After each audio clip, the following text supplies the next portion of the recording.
Buenos días, queridos hermanos. Todos somos víctimas de ese flagelo peligroso que es el ego.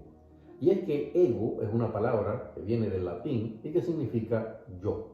Y aunque para los psicólogos es simplemente la conciencia del individuo, es decir, ese modo que tiene el ser humano de percibir la realidad, la mayoría de las personas tienden a darle un sentido totalmente negativo.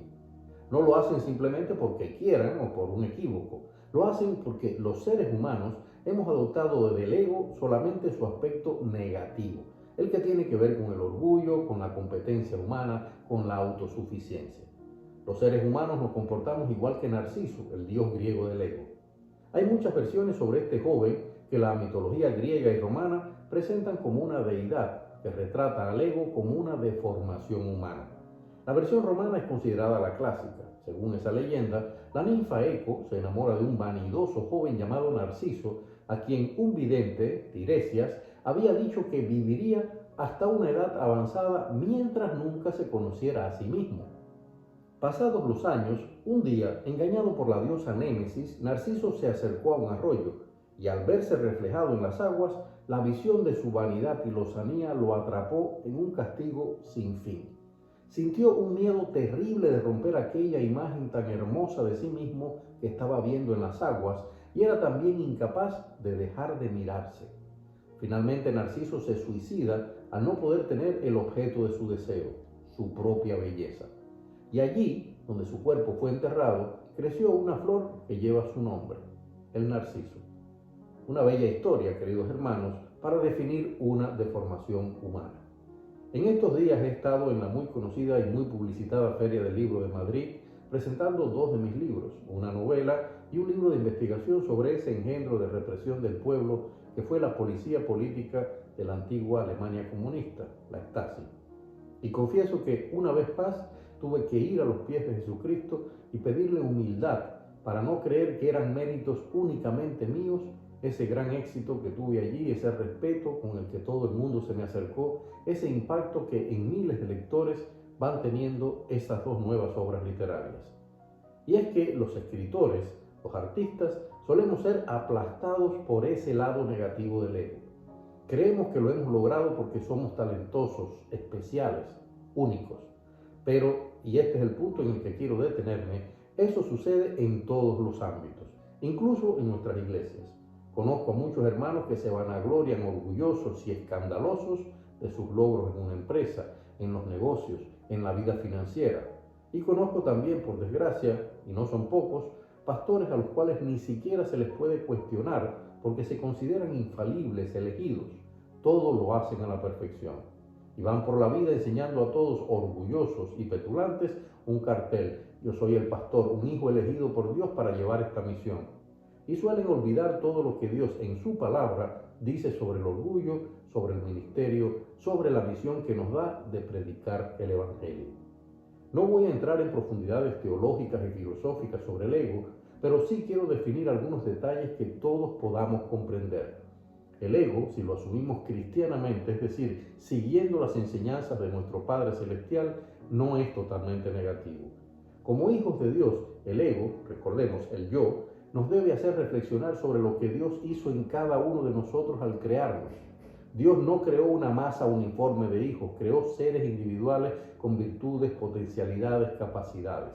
Entonces, el ego, si nos miramos en el espejo como hacía Narciso, nos mostrará quiénes somos, qué talentos Dios nos regaló, qué dones nos dio. Pero también ese ego, en el camino junto a Jesucristo en busca de la santidad espiritual, la sanidad y la perfección con la que Dios nos concibió antes de que fuéramos expulsados del Edén, nos permitirá entender cómo nuestros talentos, capacidades, virtudes, potencialidades se alinean con las de nuestro Señor Jesucristo para que podamos decir, como dijo Pablo en Filipenses 4:13, todo lo puedo en Cristo que me fortalece. Porque Jesucristo es el modelo más poderoso que tenemos para saber cómo vencer las malas influencias. Mientras el diablo nos dice, tú puedes solo, eres único, no necesitas a ningún Dios, Jesucristo nos dice, tú puedes, eres único porque vas de mi mano, porque somos uno solo, porque somos hijos del Altísimo, del único Dios. Jesucristo tenía todo el poder, todas las virtudes, todas las capacidades, y nos dijo que echáramos sobre él nuestras cargas, porque sabiendo ese poder nos recordó siempre, como leemos en Mateo 11:30, que su yugo era fácil y ligera era su carga. Jesús, pese a que sabía todo su poder, pese a que se sabía hijo del creador de todo lo que existe, jamás actuó con orgullo, jamás menospreció a nadie.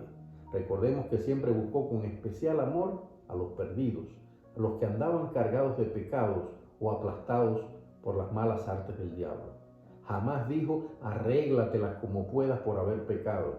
Y se fue a esa cruz a lavar con su sangre nuestros pecados, a ganar para nosotros la vida eterna venciendo a la muerte y a dejarnos la compañía del Espíritu Santo como consejero y amigo en la lucha que íbamos a tener desde entonces contra principados, contra potestades y contra los gobernadores de las tinieblas de este mundo. El ego te impulsa a competir con el otro, te obliga a desconfiar del otro porque verás la vida como una carrera en la que te debes imponer porque supuestamente eres superior. Te lleva a menospreciar o a simplemente olvidar y a no pensar en el que queda detrás, a pensar y decir a los cuatro vientos, yo he logrado, yo por mis capacidades estoy en este nivel. El ego te convierte en un monstruo de orgullo y autosuficiencia que casi siempre deja heridas profundas por donde pasas. La lucha de un hijo de Dios contra ese flagelo que es el ego, queridos hermanos, empieza entonces en saber quiénes somos en Cristo, en entender que todos esos dones y talentos que podemos esgrimir ante el mundo no vienen de nuestra carne, es pura gracia de Dios con un propósito, que como hijos suyos luchemos por extender su reino y salvar esta tierra del mal que lo corroe. Esa lucha contra el ego continúa cuando, sabiendo que por naturaleza tenemos tendencia al pecado y conociendo nuestras imperfecciones, nos mantengamos en oración a los pies de Dios, pidiéndole en el nombre de Jesucristo que nos bañe de humildad, que nos ayude a vencer todas las tentaciones que el diablo le mete a nuestra carne en ese sentido.